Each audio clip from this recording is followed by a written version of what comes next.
cariño, respeto y mi relación con la familia Vergara es excelente. Los lazos, llevo 3 días aquí, pues, viéndome con mis amigos, cenando con mis amigos, ¿no? Al final es un sitio donde estuve 1 año y medio, pero fui feliz. Mis relaciones son fantásticas con el club. En ese aspecto no hay ningún problema. Evidentemente cuando hay un proceso que evidentemente cuando hay un cambio, pues todo el mundo piensa diferente, todo el mundo puede pensar diferente y esa es la realidad y la riqueza del fútbol, ¿no?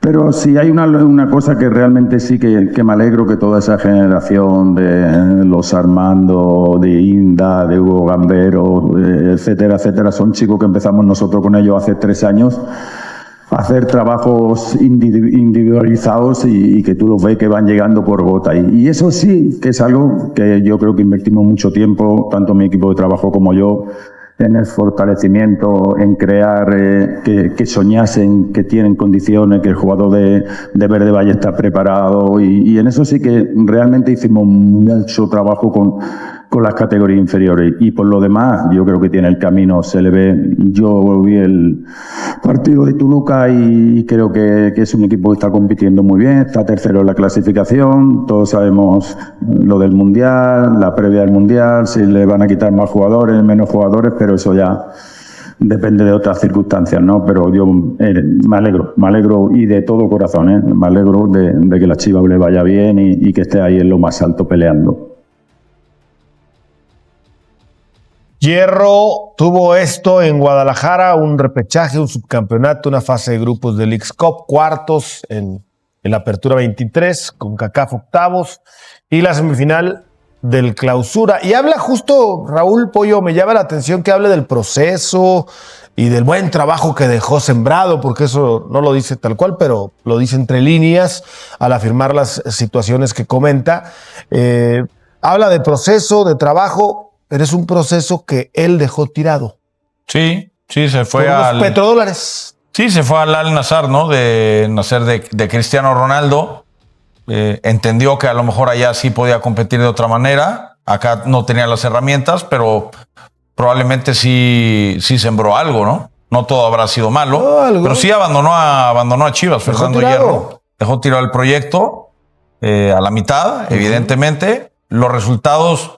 A ver, un subcampeonato para Chivas, dadas las circunstancias, es petróleo. Ya si recordamos cómo lo perdió, estuvieron a 45 minutos de empatar en títulos al América. Ese momento. Después se pierde ese partido y pasa el tricampeonato del América. Pero, ¿cuántas finales ha jugado Chivas en los últimos 10 años? 1, 2. La que ganó contra Tigres, que fue 2017. Sí. Y esta, 2022. Sí. ¿Por ahí? 2 finales. 23, 2 finales en 10 años. Y una la consiguió él, pues bravo, ¿no? Pues está bien, sí. ¿Tiene credibilidad ya lo que diga Fernando Hierro de Guadalajara o cómo lo recibes? No. A mí que me explique cuál es el modelo de desarrollo individualizado. Es muy fácil, ¿no? Y es una frase muy bonita. Pero hasta ahí. Si le hubiera ido mal a Chivas en este campeonato, todo lo que yo hice lo echaron a perder. Claro. ¿No? Sí. O sea, tiene todas las de ganar en este momento. Sí. Yo la verdad creo que esta situación deben de valorar lo que ha hecho el que está actualmente, ¿no? Porque no nomás es debutar, también es apoyarlos, también es meterlos a jugar. Estos debutaron bajo la gestión de Hierro, Armando, González, Fidel, José González Brígido, García, Padilla, Chávez. Ellos venían en un proceso también de crecimiento, ¿no? Sí. Él los agarró ya. Él vendió a Mateo. Él vendió a Mateo. Él lo debutó. ¿No estaba cuando lo vendieron? Según yo, no. Ya se había ido. No, fue apenas el semestre pasado, ¿no? Ok. Estaba en su segundón. Ahí creo todavía. Claro. Oye, hablemos de Milito Martínez. Y de Mier, por favor. Él ya no está. Pues sí, yo estoy Siempre nosotros entrevistamos a la gente que se fue, que fue muy importante. La trayectoria de Fernando Hierro fue maravillosa, lo que tú quieras. Pero ya no está aquí. Ya hay que darle mérito a Mier y a Milito lo que está haciendo. Es que él sacó el tema en la conferencia esta del nosotros le damos Madrid-Barça. bola. ¿A qué le damos bola? Y también ponemos los números y todo eso. Ya no está, ya. Sácalo de Mier, lo de Milito, por favor. ¿Te decepcionó Hierro igual que Torrent o menos o más? No, me da lo mismo. Hierro tiene otros blasones de Torrent. O sea, por supuesto. ¿Contratarías a Hierro? No. ¿Para algún equipo aquí en pues México? Si se Ya va no. a mitad del proyecto, entonces no tiene compromiso. Es que a mí, no, es que me quedo con esa duda porque sí se vale correr gente. Sí, O sea, sí se vale correr al técnico, sí se vale correr al directivo. Pero lo indemnizas. Sí, también. No, ¿Cómo y te él- indemnizas y si se ellos- va? Estos directivos tienen cláusulas, Pollo. ¿Cómo Habrá te indemniza cláusula. Hierro Y lo que dijo cuando No sé, Jared- y lo para que eso son los dijo Jared, la contratos. verdad, Pollo. Ponle cláusula. ¿Hay cláusulas? Pollo, ¿sabes qué me gusta mucho de ti? Para unas cosas no pasa nada, hasta que regrese. Gago, lo defendiste, que regrese, que venga a México. Sí. Y para esas no. ¿Para cuáles no? Para las de... No. Lo que digo es, se vale que me corran, pero no se vale que yo renuncie por un mejor proyecto. Entiendo, las formas no son las ideales. Si te corren, te Comparto. indemnizan, y si te vas Bueno, con pero contrato para firmado, no eso indemnizas. un contrato. Y en el contrato, si te vas, pues hay una penalización. Si te vas a medio Si torneo. está firmado el contrato. pero Por sí. eso, pero eso es culpa pero a ver, del que Pollo, arma el contrato Pollo, de no ponerlo. Pollo, pero ¿Estás de acuerdo? déjame decirte algo. Tú vienes porque traes toda una gente para desarrollar un proyecto, Ajá. ¿ok? Sí. Y yo creo que todo el mundo tiene derecho de hacer lo que quiera de su vida y tomar la decisión que quiera. Sí. Pero si tú vas a presentar un proyecto y te traen para desarrollar un proyecto, por lo menos espérate a terminar. No sé si el proyecto, cuánto le iba a durar, cuánto lo presentó, a que termine una temporada para tomar una decisión. Yo he visto en la historia de. A ver, quiero hablar de futbolistas y no me van a dejar mentir. ¿Cuántos futbolistas o exfutbolistas vienen a la televisión y en su contrato ponen, ¿sabes qué? Si me llama el Atlante, si me llama el Puebla, si me técnico, llama el de Querétaro, directivo, si me de llama auxiliar. lo que sea. Sí. Y me parece muy válido. Me parece muy válido. Está en el papel. Si Pero está en el papel. está en Ahora, el papel. el que lo contrata, en este caso fue Chivas, pues tiene que poner sí, pero no te puedes ir a medio torneo. Si me intenta renunciar a medio torneo, hay una penalización de tanto. Me parece perfecto que acabe el proyecto. A mí me hubiera gustado ver a Fernando Hierro acabar el proyecto de Chivas, por lo menos el torneo. Pero también entiendo que si le apareció una oportunidad de Está oro. bien, pero no te vengas es a válido. pavonear hoy Exacto, como que ese tú es el eres tema. el que ha hecho que Chivas hoy esté bien. Estoy de acuerdo. Ya fue, él- papá. él- Lo creo que dejaste tirado, creo que lo que él abandonaste pavoneó a las fue. Chivas. Lo que hizo Sembramos Milito y un lo que poquito. hizo Mier es Abandonaste a las extraordinario. Chivas por- Limpiaron Claro, un vestidor, claro. han trabajado y el equipo... Eso Bueno, de Hierro lo que trajo a Javier tendríamos que Hernández. estar hablando es de eso. El Hierro trajo a Javier Hernández. Mira, muchas cosas tendría que estar acordado desde antes, ¿no? Sí. O sea, si Hierro tenía esa intención, está bien, yo estoy de acuerdo, ¿no? Pero debería estar plasmada en algún lado. Sí. Para que al momento de ejecutarla no haya ningún Estos problema. son Pero así nomás. Mira, y los refuerzos de Hierro, Cowell ya no está. Castillo sigue ahí. El Chicharo, ni hablar. Wally, ahí está. Gutiérrez, Marín. Guzmán ya no está. Regresó Marín. Guzmán ya no está. Daniel Ríos. O sea, Eric Gutiérrez ya no está. a Eric Gutiérrez lo están echando, ¿no? Todavía ahí está medio amarrado, no sí. sé, pero bueno, ninguno de los que trajo él Salvo está. Cowell, yo creo que le faltó también darse una ojeada ahí con los mexicoamericanos. Salvo Wally, ¿no? Que es el portero suplente del Está bien, Guadalajara. pero fue suplente. Cowell más o menos fue titular, Sí, ¿no? Pero ahora han aprovechado también esa vena que tiene. lo que digo que no se vale- Y el equipo ha crecido. Que no se vale Le faltó hoy. esa visión Para mí. mí no se vale que venga a pavonearse de algo que dejó colgado. Eso ya. Tuvo que haber dicho, me da mucho gusto que ande bien Chivas, qué bueno, pero no decir yo y los trabajos individualizados y lo que sembramos. No, señor, usted ya lo dejó hace mucho tiempo. Eso que y lo dejó diga, por eso que lo diga otra petrodólares. gente. Y dejó aparte Para a mí, sus que lo diga otra segundones. gente y vale doble. Pues sí. ¿Qué estuvo peor? ¿Él por irse y dejar los segundones o Chivas por aceptarle que se quedara en los segundones? ¿Cómo? Buena pregunta. Pero Extraordinaria, diría yo. Te felicito. O sea, Estás trabajando muy bien. estuvo peor? O sea, él que lo proponga y que se lo hubiera aceptado Guadalajara. es que Guadalajara, a ver, no te vas a quedar con una Mira, persona que ya no quiere estar. Que por cierto, cuando ¿Cómo Hierro le estaba, haces? también estaba Mier. Era director de las inferiores Director de de fuerzas Chivas. básicas. Entonces, si algo Entonces la conoce de aprendió. las inferiores, no. La que le aprendió va- Hierro. No, él también Y se Milito preparó la aprendió en también a España. Hierro. No, por Todo es de Hierro. ¿Quién Ya, dijo déjame eso? hablar de Hierro. Nadie Hombre, dijo eso, hable de Juan. los hombres que tienes ahí atrás. No, por supuesto, lo que estamos dándole mérito ya a se Hierro fue. y a Milito, en su Siempre gran lo mismo. trabajo. Vamos a los que ya no están aquí. Bueno, salió a colación, vino el partido de Bueno, leyendas. Bueno, y ya, él pero y sacó el ya tema. estamos hablando 10 minutos de él. Está bien, no te enojes, Fabián. Me enoja eso. No te enojes, No tranquilo. le damos valor a lo que tenemos nosotros. Estamos hablando del legado de Fernando. Yo quiero que vuelva Fernando No, fue Hierro. campeón en el Madrid. A mí por me la gustaría que selección. vuelva Fernando ¿A Hierro. dónde? Al fútbol mexicano. Nah, ya, no digas broma. ¿Por qué no? ¿A qué? Te digo ¿De que- comentarista en la tele? Pues órale, va. No. Lo invitamos o algo No, así. no, de directivo. Directivo ¿Te del gustaría fútbol director deportivo de la América? mexicano. No. Muy No, es que ahí tenemos mejores. O Ahí sea, que tenemos se embarre mejores. otro, que no se embarre No, ahí la tenemos América. mejores. Muy bien, muy Pero bien. hay otros que a lo mejor pierden ¿Qué? en breve. Que se eche Algo que se eche a el su trompo director a la, deportivo. el trompo a la uña, cualquiera menos el América, ¿no? Pues es que América hoy no lo Ah, necesita. por Dios. Tampoco Pero hay nosotros- otros que el día que no tengan director ¿Ya deportivo. quieres correr al Tato? Yo no dije el Tato. ¿De quién estás hablando? Pues No son los sé. más cercanos. No sé, pero les gustan los españoles ahí. Pues era el único español que le falta a Rayados, a lo mejor, ¿no? Atención, ¿eh?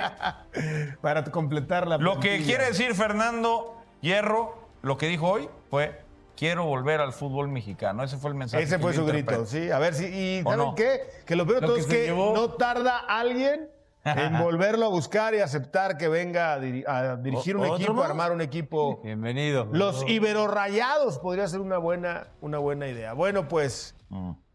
Guadalajara va a enfrentar a Toluca y va a ser un partido. Perdón, al Atlas en el clásico. ¿Cómo? de ¿Cuándo es? Tapatío. ¿Cuándo es? ¿El fin? El fin de semana. ¿No juegan entre semana? No juega. ¿Por? Es que pospusieron el partido de León. No, ¿cómo? Que está el partido de leyendas de. ¿Cómo? América, Le van a dar prioridad a un partido de Barcelona, Real Madrid y no de puede jugar exjugadores que ni Chivas. siquiera son de aquí.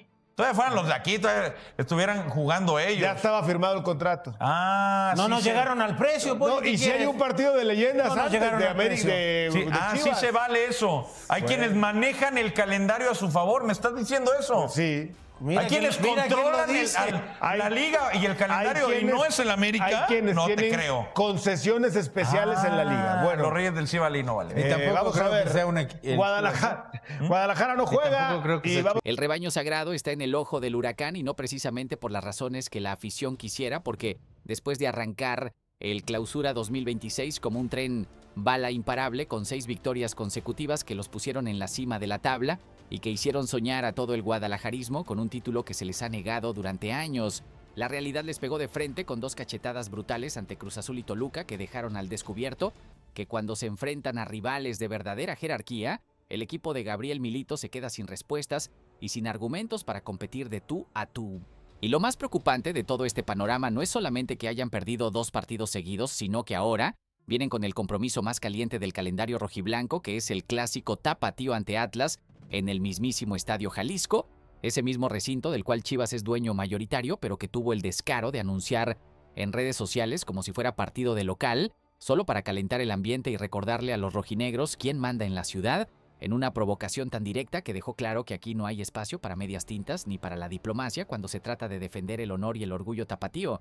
Pero más allá de la guerra psicológica en redes sociales y de las bravuconadas mediáticas, la realidad es que Gabriel Milito está metido en un problema serio porque no puede contar con Luis Romo, que se lesionó nuevamente ante Toluca. Tiene dudas con Omar Gobea, que arrastra molestias físicas, y encima debe lidiar con un calendario perverso que lo obligó a jugar 3 partidos consecutivos como visitante por culpa de que el Estadio Akron va a albergar un partido de leyendas entre Real Madrid y Barcelona, que movió todo el fixture y dejó al rebaño en una situación complicadísima justo cuando más necesitaba recuperar la confianza. Y por si todo esto fuera poco, ahora resulta que hay voces autorizadas del periodismo como Carlos Ponce, de León, que están metiendo el dedo en la llaga al cuestionar abiertamente si este Chivas realmente tiene la madera para competir en una liguilla cuando se vea las caras con los equipos grandes que juegan en serio, porque según su análisis todas esas victorias del inicio fueron contra equipos chicos como Mazatlán, Juárez y Querétaro, pero cuando tocó enfrentarse a rivales de peso, el Guadalajara quedó completamente expuesto y sin capacidad de reacción.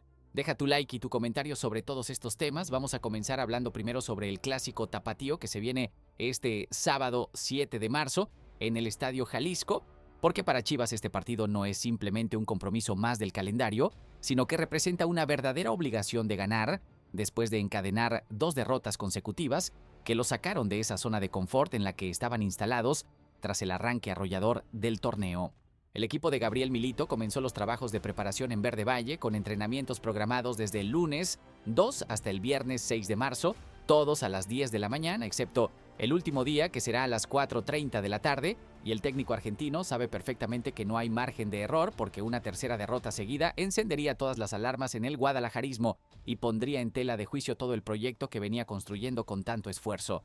Lo más interesante de esta previa es que Chivas decidió calentar el ambiente con una provocación brutal en redes sociales cuando publicó su calendario de marzo anunciando que el partido contra Atlas será de local en el Estadio Jalisco, algo que técnicamente es correcto porque el rebaño sagrado es accionista mayoritario de ese recinto histórico, pero que obviamente fue interpretado como una burla directa hacia los rojinegros, que juegan ahí como si fuera su casa, pero que en realidad son inquilinos del inmueble. Esa movida del community manager rojiblanco generó todo tipo de reacciones en redes sociales porque le recordó a todo el mundo quién realmente manda en la ciudad y quién tiene el poder económico para ser dueño de estadios, mientras otros apenas pueden pagar la renta.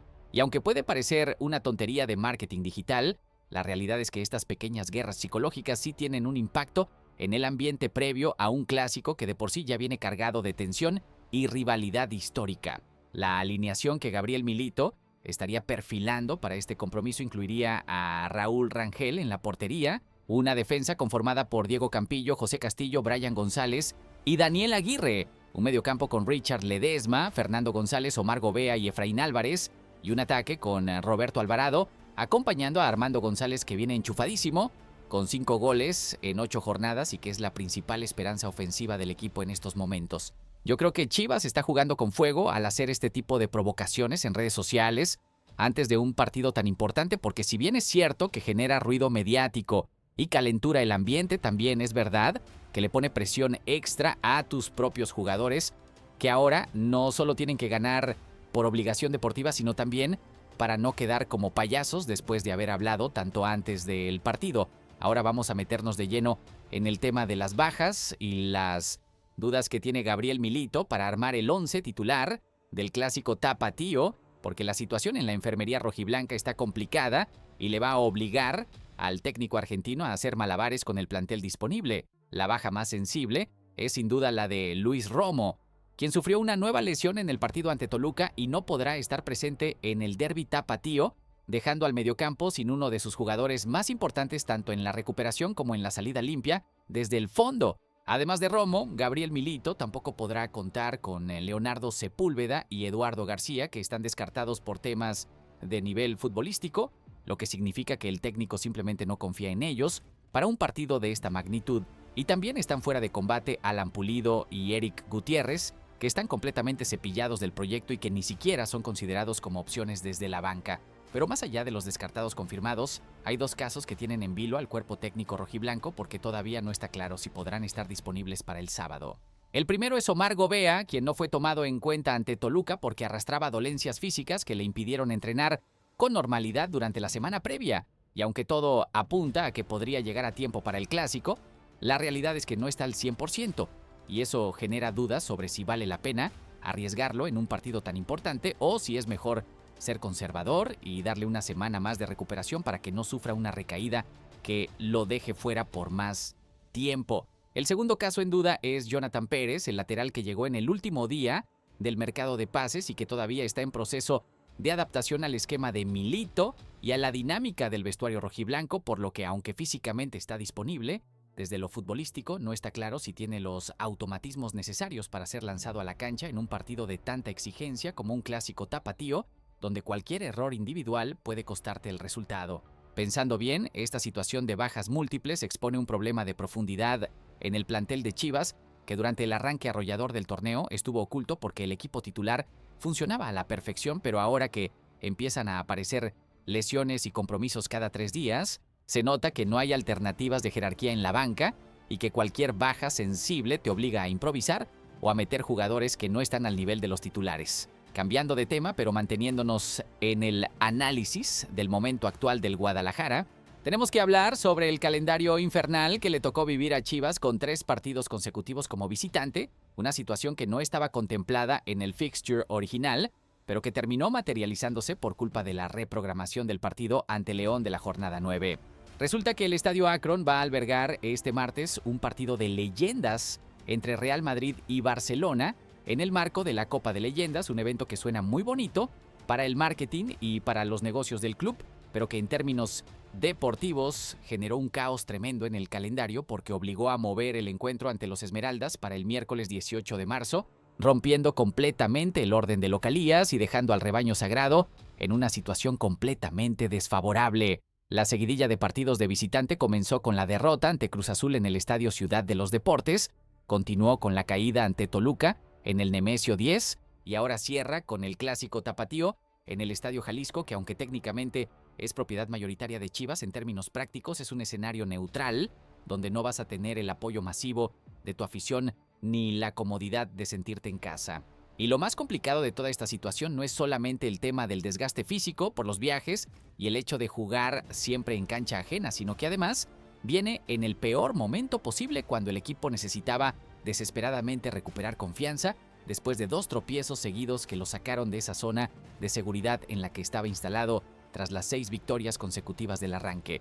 Porque una cosa es perder 2 partidos cuando estás jugando bien y simplemente te tocó enfrentar rivales superiores en un mal día, y otra cosa muy diferente es encadenar 2 derrotas jugando mal, sin generar ocasiones claras de gol, y encima tener que afrontar un tercer compromiso complicadísimo todavía como visitante, sin haber tenido la oportunidad de reconectarte con tu gente en el Akron y sentir ese respaldo incondicional, que muchas veces ese es lo único que te levanta el ánimo cuando las cosas no están saliendo como esperabas. El panorama se pone todavía más difícil cuando consideras que Atlas también viene necesitado de puntos y que para ellos este clásico representa una oportunidad de oro para hundir a su acérrimo rival en un momento de fragilidad emocional, porque no hay nada que le guste más a un equipo chico que pegarle a uno grande cuando está en crisis y aprovechar esa ventana de oportunidad para generarle un daño que vaya mucho más allá de los 3 puntos en disputa.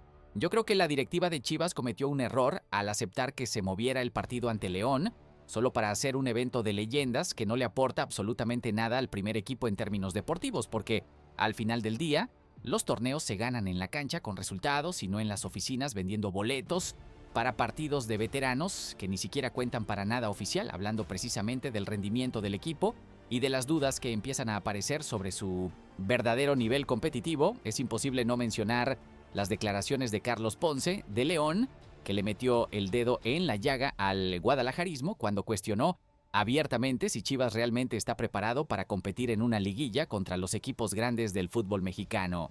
El periodista reconoció que el arranque del rebaño sagrado fue espectacular, con 6 victorias consecutivas que los pusieron como líderes del torneo y que generaron una euforia tremenda en la afición que ya se veía campeón antes de tiempo, pero también fue muy claro al señalar que todas esas victorias llegaron contra rivales de menor peso competitivo como Mazatlán, FC Juárez y Querétaro, equipos que están peleando en la parte baja de la tabla y que difícilmente van a clasificar a la fiesta grande. El punto central de su crítica llegó cuando recordó lo que pasó ante Cruz Azul y Toluca, 2 partidos donde Chivas fue completamente superado por rivales que sí tienen la jerarquía y la experiencia necesaria para competir en instancias definitivas, y donde el equipo de Gabriel Milito quedó expuesto en sus limitaciones tácticas y en su falta de jugadores desequilibrantes que puedan resolver partidos cerrados cuando las cosas se ponen difíciles. Cuando se enfrentó a rivales de verdad no pudo marcar la diferencia. Y eso es lo que al final cuenta, pues así será la liguilla, escribió Ponce de León en su columna para Récord, y aunque la frase puede sonar dura y hasta despiadada, la realidad es que tiene muchísimo de razón, porque en la fase final del torneo no te vas a enfrentar a Mazatlán ni a Juárez, te vas a medir contra América, Cruz Azul, Toluca, Tigres o Monterrey, equipos que tienen planteles millonarios, técnicos experimentados y jugadores que han ganado títulos y que saben perfectamente cómo manejar la presión de un partido definitorio. La comparación de números también le da la razón al periodista, porque mientras Chivas está tercero con 18 puntos, producto de 6 victorias y 2 derrotas en 8 jornadas, Monterrey, que contrató a Domenech Torrent, está noveno con apenas 10 unidades después de 3 triunfos, un empate y 4 descalabros, lo que confirma que no todo es color de rosa en el rebaño y que el hecho de estar mejor que otros equipos grandes no significa automáticamente que estés listo para pelear por el título. Yo creo que Carlos Ponce de León tiene toda la razón al plantear estas dudas, porque aunque suene aguafiestas y le caiga mal a la afición rojiblanca, la realidad es que en el fútbol mexicano hay una diferencia abismal entre ganarle a equipos chicos en la fase regular y sostener ese nivel cuando te enfrentas a rivales de verdadera jerarquía que tienen la experiencia y los recursos para competir de tú a tú, y hasta el momento Chivas no ha demostrado que pueda dar ese salto de calidad que se necesita para ser campeón. Siguiendo con el análisis del presente rojiblanco, pero desde una perspectiva más positiva, también es justo reconocer que una de las mejores cosas que le pudo haber pasado a Chivas en los últimos meses fue que Monterrey le quitara a billetazos la posibilidad de fichar a Domenech Torrent como director técnico. Esta reflexión la hizo Fernando Ceballos después de ver el desastre que está haciendo el Español en Rayados, donde tiene al equipo en el 9º lugar de la tabla con apenas 10 puntos después de 8 jornadas, producto de 3 victorias, un empate y 4 derrotas que han generado un ambiente de inconformidad brutal en la afición regiomontana, que esperaba mucho más de un técnico que venía con el cartel de haber sido asistente de Pep Guardiola en el Manchester City. Cuando el nombre de Domenech Torrent sonó con fuerza para dirigir al Guadalajara hace varios meses, muchos aficionados rojiblancos lo consideraron un perfil atractivo por su experiencia internacional y por todo lo que supuestamente había aprendido trabajando junto a uno de los mejores entrenadores del mundo, pero Monterrey apostó fuerte en lo económico y se adelantó en la negociación ofreciéndole un contrato millonario que Chivas simplemente no estaba dispuesto a igualar porque la directiva Verde Valle tiene políticas salariales más conservadoras. Hoy, después de ver los resultados adversos y el pésimo funcionamiento futbolístico que está mostrando Rayados bajo el mando de Torrent, la percepción cambió completamente y ahora todo el guadalajarismo respira aliviado de haberse quedado con Gabriel Milito, quien a pesar de las 2 derrotas recientes tiene al equipo en el 3er lugar de la tabla con 18 puntos, 6 triunfos y apenas 2 descalabros en 8 jornadas disputadas. La comparación es odiosa pero necesaria porque mientras Monterrey invirtió millones de dólares en un técnico que venía con muchos pergaminos europeos, pero que hasta el momento no ha podido hacer funcionar a un plantel carísimo,